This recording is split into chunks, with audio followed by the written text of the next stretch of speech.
wabarakatuh. Nama saya Nuraini Fadila dari Universitas Esa Unggul, jurusan Ilmu Gizi. Di sini saya akan menjelaskan tentang laporan untuk memenuhi tugas ujian akhir semester pelajaran Bahasa Indonesia. Pertama, saya akan menjelaskan tentang definisi laporan menurut para ahli. Menurut Keraf, laporan adalah suatu cara komunikasi di mana penulis menyampaikan informasi kepada seseorang atau suatu badan karena tanggung jawab yang dibebankan kepadanya.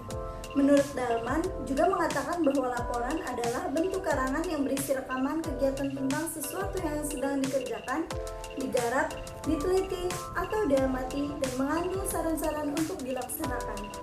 Menurut Sutarni dan Soekardi, menyatakan laporan secara umum bermakna uraian yang disampaikan atau dilaporkan kepada pihak lain. Yang kedua, tujuan laporan. Sebuah laporan biasanya ditulis dengan tujuan tertentu.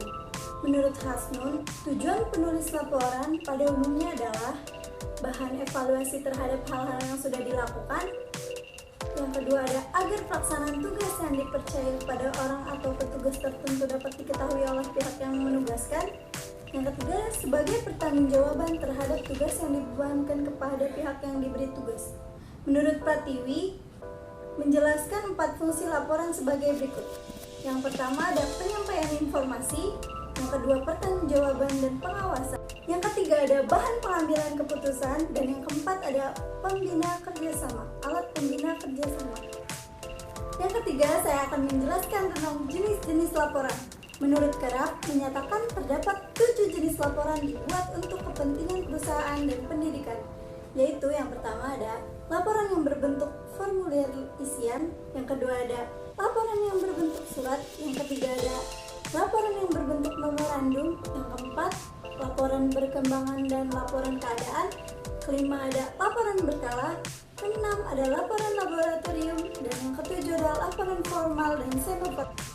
Menurut Widya Martaya, menggolongkan laporan berdasarkan tujuan, waktu, dan gaya tulis laporan berdasarkan tujuan terdiri atas laporan perencanaan dan laporan pengontrolan. Laporan berdasarkan waktunya dibedakan atas laporan berkala dan laporan khusus. Laporan menurut gaya penulisnya dibedakan menjadi 2, yaitu laporan resmi dan laporan tidak resmi. Selanjutnya ada sistematika laporan. Menurut Kementerian Pendidikan dan Kebudayaan tahun 2013 ada 3 struktur teks laporan hasil observasi, yaitu ada definisi umum. Definisi umum dalam pengembangan paragrafnya berisi pengertian tentang sesuatu yang akan dibahas. Yang kedua ada deskripsi bagian. Deskripsi bagian merupakan isi dan teks laporan hasil observasi. Yang ketiga ada deskripsi manfaat. Deskripsi manfaat merupakan bagian yang berisi manfaat atau kegunaan.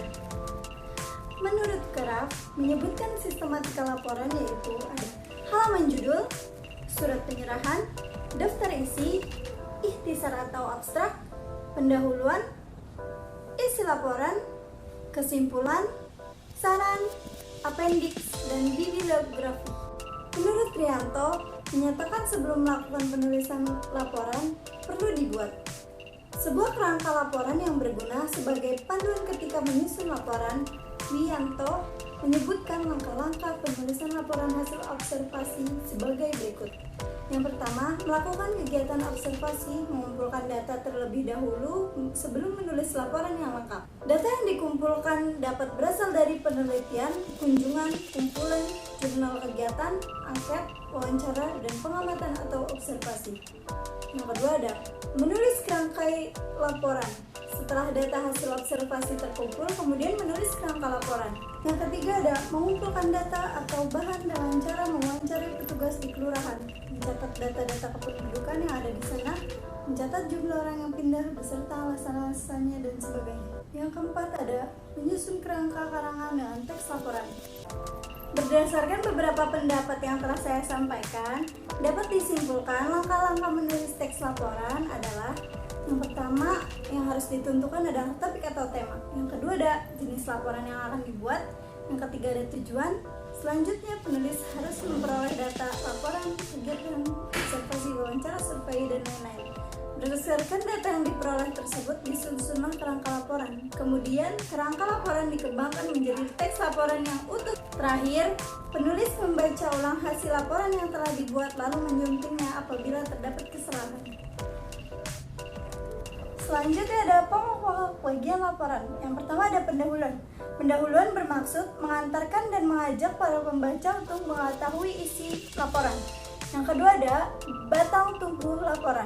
Bagian ini merupakan bagian laporan yang terpenting karena di bagian inilah dipaparkan selain fakta dan data yang telah diolah. Batang tubuh laporan biasanya mengandung uraian tentang fakta dan data pelaksanaan kegiatan, fakta tentang tujuan yang telah dicapai, masalah-masalah yang dihadapi, pembahasan atau analisis masalah. Selanjutnya ada kesimpulan. Kesimpulan adalah hal-hal yang terbesar atau garis-garis besar. Dalam penyajian bab sebelumnya, perlu diingat bahwa masalah tidak disimpulkan, yang disimpulkan adalah fakta dan pemecahan masalahnya. Selanjutnya ada saran. Saran adalah semacam terapi atau pengobatan, langkah-langkah yang akan dijalankan untuk pemecahan masalah, baik dalam jangka pendek maupun jangka panjang. Saran sifatnya dinamis. Yang terakhir ada lampiran. Lampiran merupakan data pendukung uraian isi laporan yang mungkin terlalu banyak, sehingga tidak dimasukkan dalam teks laporan. Apabila dimasukkan dalam teks laporan, dapat mengganggu kontinuitas laporan, dan lebih jauh lagi dikhawatirkan dapat mengganggu pengertian mengenai hal-hal yang diuraikan dalam teks laporan. Nah, itu tadi sedikit penjelasan tentang laporan dari saya. Ada sedikit pantun nih dari saya. Ada virus di Wuhan. Jangan lupa jaga kesehatan.